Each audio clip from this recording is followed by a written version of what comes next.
When it comes to Artificial Superintelligence Alliance, otherwise known as the ASI Alliance, do I still believe that its native token called FET could hypothetically reach the price of $50 during this bull run? The answer is yes, even though that's not financial advice. But the reason why is because even despite these, AI-related projects not doing the best as of right now, we see many of their native tokens not doing the best, even despite of a slight recovery as of late. But still, even despite that, I believe that this is pretty much going to be a major player in the AI space because when we take a look at these cryptocurrency-related projects, this is pretty much arguably number one in terms of reputation, hype, and as well as presence. The reason being is because previously in the past, we all know how massive Fetch AI was. We all knew how amazing SingularityNet was, right? SingularityNet was a very amazing project. Not to mention, we take a look at the Ocean Protocol, which granted wasn't that popular, but still it was a very reputable and solid project. Now, what happened? They had a merger, quite essentially, and that is why they have an alliance, otherwise now known as ASI Alliance. Now, when people take a look at something like this, they think that, oh man, this is tacky and all this. Well, really, if major projects within a space merge and make something really amazing like this, isn't that fantastic? Now, it's not really being showcased that as of right now because the crypto space overall really hasn't picked into fifth gear yet. However, the way to take a look at it is that when it comes to something like this, once the market does pick up again, this is going to gain massive recognition because when people take a look at AI projects, they think about sometimes BitTensor, they take a look at AOS, for instance, but really, there is one leading the race here, and I think this is ASI. Now, some people may be thinking that, okay, when it comes to this alliance, this is going to go nowhere. Well, here's the thing. Allegedly, not too long ago, something called Kudos did join. Now, when it comes to this, the way to take a look at it is that this is a good concept because, of course, major projects within a space joining together, they make quite essentially one solid thing.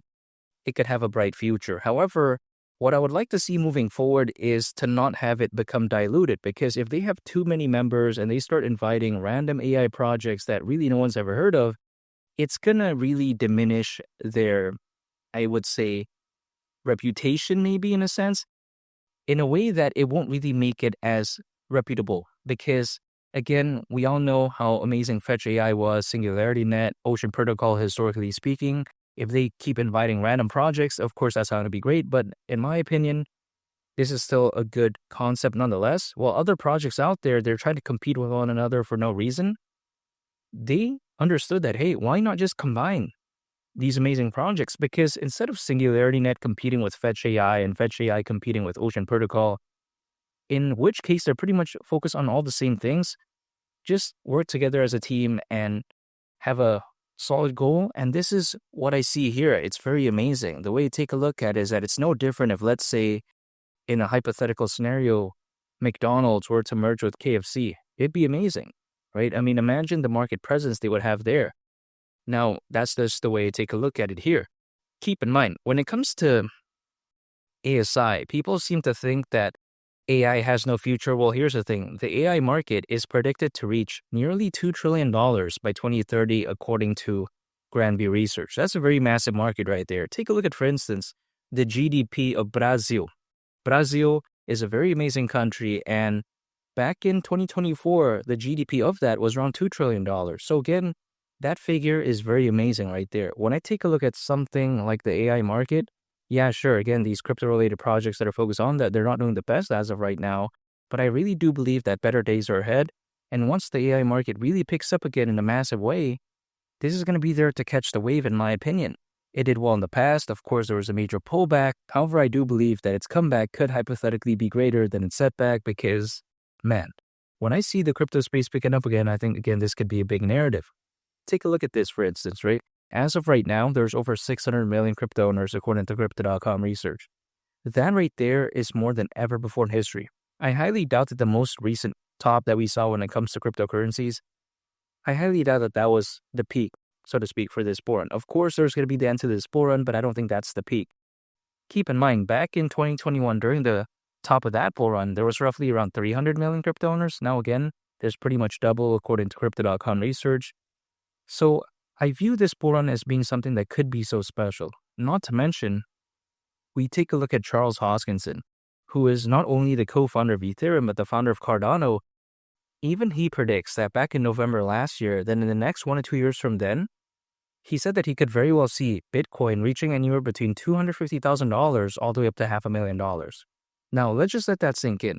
That's a best case scenario a year, so that's around November this year. Bitcoin again reaching anywhere between 250 grand all the way up to 500 grand, $500,000. Now, imagine if, let's say, Bitcoin were to go to the price of $250,000. At that point, FET at the price of $50 wouldn't even seem that crazy. Let's not forget, historically speaking, as a worst-case scenario, altcoins, they usually peak around 18 months after a Bitcoin halving event, and the last Bitcoin halving event happened in April of last year. So again, 18 months from then would actually mean around October this year. Now, this is no surefire date, but again, historically, this has pretty much been the case, even though each cycle, I get, is going to be different in terms of the sentiment, in terms of the economy, in terms of what's just going on overall. I totally understand that, but I'm going to pay attention to that nonetheless. It could happen earlier or maybe sooner. Only time will tell, but I'm still going to pay attention. And this kind of fits in line really with what I mentioned before about Charles Hoskinson as a best case scenario predicting, again, that for Bitcoin. Now, of course, Charles was talking about Bitcoin, not altcoins, but usually Bitcoin does do that well. Typically, altcoins do go along with the ride. Take a look at what happened to FET not too long ago when Bitcoin was doing very well, right? So the way I view it is that better days are ahead.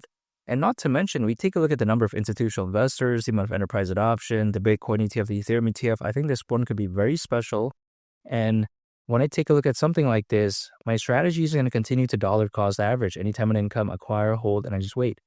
If FET were to go to the price of $50, considering current circulating supply, market cap at that point would be around $120 billion, which is around a 90x from here, which some people may think is a little bit crazy. Well, here's my response. Take a look at BNB back in 2021. So that was years ago, at a time where there was far less crypto owners than right now. At that time, BNB reached over $100 billion in market cap.